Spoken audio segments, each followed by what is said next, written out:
الرحیم رب اشرح لی صدری ویسر لی امری واحلل عقدۃ من لسانی یفقہوا قولی. تھوڑی سی آواز بڑھا سکیں.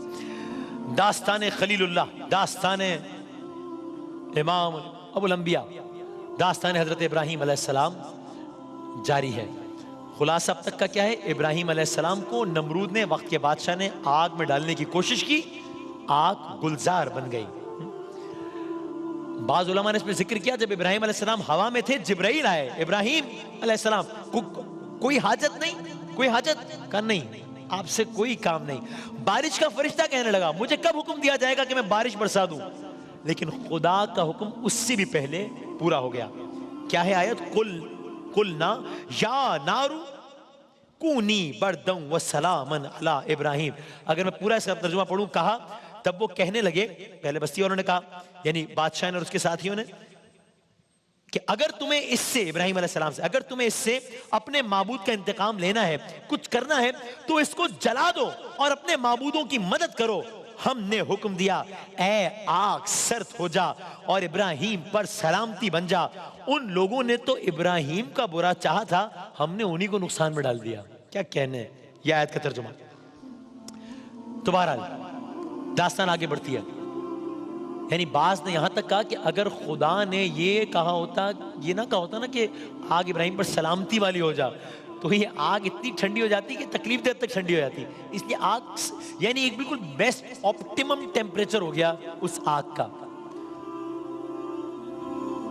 اب یہاں داستان آگے بڑھنے سے پہلے جب یہ آگ کا واقعہ ختم ہو گیا، ہم آگے بڑھتے ہیں. مجھے ایک حکایت ہمیشہ زندگی میں بہت زیادہ امپریس کرتی ہے کہ اس موقع پر ایک حکایت بیان کی جاتی ہے کہ جب یہ سارا منظر ہو رہا تھا، اب یہ سمجھنے کے لیے، زندگی کے لیسنز کے لیے کچھ حکایات ہوتی ہیں کہ جب یہ سارا منظر ہو رہا تھا تب ایک چھوٹا سا پرندہ تھا، چڑیا تھی، وہ اپنی چونچ سے پانی لیتی. چڑیا کی چونچ میں کتنا پانی آ جائے گا، اور اس آگ پر ڈال دیتی. آگ کون سی تھی آپ نے کل سن لیا، جو آسمانوں سے باتیں کر رہی ہے، وہ آگ پانی ڈال رہی ہے. تو یہ تو مطلب لاجک سینس سے بتا رہا تھا نا کہ اس کے اس عمل سے آگ پہ فرق پڑنے والا ہی نہیں ہے. ہو ہی نہیں سکتا کہ آگ ٹھنڈی ہوتی. میں بڑی انسپریشن لیتا ہوں اس ایگزامپل سے، بے شک یہ حکایت ہو.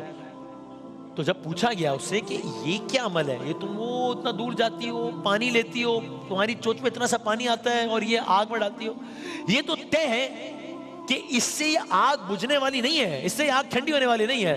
تو اس نے جواب دیا کہ بھائی یہ آگ بجھے نہ بجھے یہ اللہ تعالیٰ کا فیصلہ ہے، یہ اللہ جانے.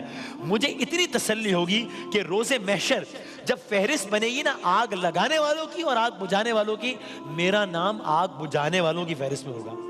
میں خداوند تعالیٰ سے کہہ سکوں گی کہ اللہ تو نے مجھے جتنی حیثیت بساط اوقات دی تھی نا، I tried my level best، مجھ سے جو سکتا تھا میں نے کر لیا. تو یہ مجھے لگتا ہے کہ میں اپنے لیے کہہ رہا ہوں کہ زندگی میں میرے بڑا لیسن ہے کہ جہاں کچھ مناسب کام ہو سکے، نتیجہ ویسے کون سا میرے آپ کے ہاتھ میں ہے، میں کیا اور میری اوقات کیا کہ میں کسی چیز کا نتیجہ پریڈکٹ کروں. نتیجہ اللہ تعالیٰ کے ہاتھ میں. میں اتنا کر لوں کہ میں کہہ سکوں کہ میری جو اوقات کی میں نے کوشش کر لی، آگے اللہ جانے. بہرحال آگ گلو گلزار بن گئی. اب کیا ہوا؟ اب داستان آگے بڑھتی ہے. ابراہیم علیہ السلام کو، اچھا یہاں یہ ہوا. نمرود کے ساتھ کیا ہوا، یہ ایک اور الگ داستان ہے پوری کہ نمرود کا خاتمہ کس طرح ہوا. اب یہاں دامن وقت میں گنجائش نہیں، اس لیے ہم آگے بڑھ رہے ہیں، لیکن ہم افطار میں جو مختلف بادشاہوں کے قصے سنا رہے ہیں اس میں انشاءاللہ عرض کریں گے کہ نمرود کے ساتھ کیا ہوا. وہ ایک اور بڑی دلچسپ داستان ہے. یہاں ہم آگے بڑھتے ہیں کہ نمرود نے کام کر دیا اور ابراہیم علیہ السلام کو اللہ تعالیٰ نے حکم دیا آپ اپنی زوجہ اور اپنے بھتیجے کو لیجئے اور اس مملکت سے ہجرت کر جائیے. بھتیجے کون ہے ابراہیم علیہ السلام کے؟ حضرت لوط علیہ السلام، جن کا واقعہ آپ کے شاید ذہنوں میں، حضرت لوط علیہ السلام. تو گویا اب یہ دو انبیاء، ابراہیم علیہ السلام، حضرت لوط علیہ السلام اور ابراہیم علیہ السلام کی زوجہ، یہ اب چل پڑے ہیں اس مملکت سے. اللہ نے کہا کہ آپ نے اپنی ذمہ داری پوری کر دی ہے، آپ نے ان پر ثابت کر دیا ہے کہ ان کے خدا جھوٹے ہیں، آسمانی خدا سچا ہے، آپ نے ثابت کر دیا ہے. وہ سب مل کر بھی آپ کو سزا نہیں دے سکتے اگر آپ کا خدا آپ کے ساتھ ہو. اب وہ جانے اور آسمان والا جانے، آپ ہجرت کر جائیں. سو داستان ابراہیم علیہ السلام کا یہ چیپٹر یہاں پہ چھوڑیے اب کہ یہ سب ہو گیا. اب ابراہیم علیہ السلام کے ساتھ ہم داستان کو آگے لے کے چلتے ہیں.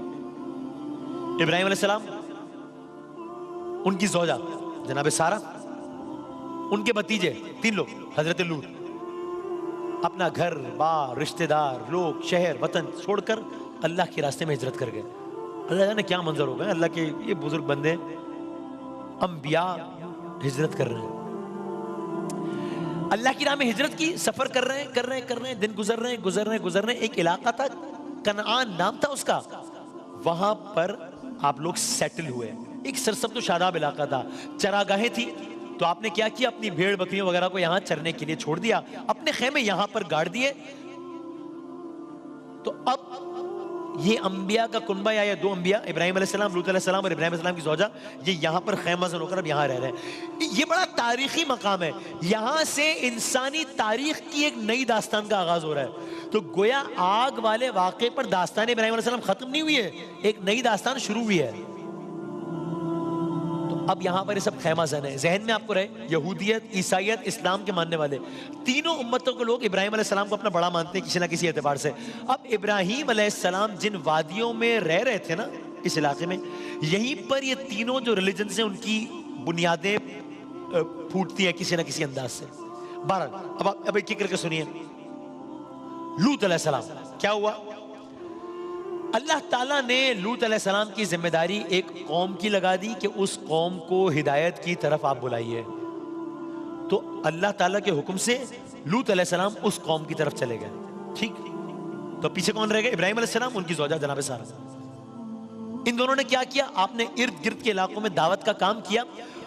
لوگ ایمان نہ لائے اس انداز سے, لیکن ارد گرد کے جو بادشاہ وغیرہ تھے وہ آپ کی بڑی عزت کرتے تھے. بہرحال زمانہ بیتتا گیا, لوط علیہ السلام وہاں پر ہیں اور ابراہیم علیہ السلام کی زوجہ یہاں پر ہے. دن, ہفتے, مہینے, سال گزر رہے ہیں. اب اللہ تعالیٰ نے مصلحتاً آپ کو جناب سارہ سے نعمت اولاد سے ابھی نہیں نوازا تھا. مصلحت یہاں تک کہ آپ کی عمر تقریباً 80 برس کے قریب ہو گئی. تو اب جب آپ یہ جو تب آپ کو جناب ہاجرہ کے بطن سے, نہ کہ جناب سارہ, جناب ہاجرہ کے بطن سے ایک بیٹے سے نوازا اللہ تعالیٰ نے آپ کو, نام اسماعیل علیہ السلام. تو اب ایک ایک کر کے داستان آگے بڑھی. یہ سارے جو بھی بٹس اینڈ پیسز میں یہ سب ایک داستان بنے گی آگے جا کے. سو اب آپ کو ایک جناب اسماعیل علیہ السلام کی ولادت ہو گئی. دن گزر رہے ہیں, ایک واقعہ ہوا. کچھ عرصے بعد ایک دن ابراہیم علیہ السلام اپنے خیمے میں بیٹھے تھے, تو آپ نے دیکھا کہ کچھ مسافر آ رہے ہیں, 2-3 مسافر آ رہے ہیں. تو آپ کا معمول تھا, آپ مسافروں کی, مہمانوں کی بڑی خدمت کرتے تھے, بڑا پیش رہتے تھے. آپ نے بڑھ کر ان کا استقبال کیا, بڑی عزت دی, احترام سے بٹھایا, ان کے لیے طعام کا اہتمام کیا, ایک بھنا ہوا بچھڑا لا کے سامنے رکھ دیا. بیٹھے, اب میں چشمِ تصور سے سوچ رہا ہوں, بیٹھے کھانا کھانے کے لیے.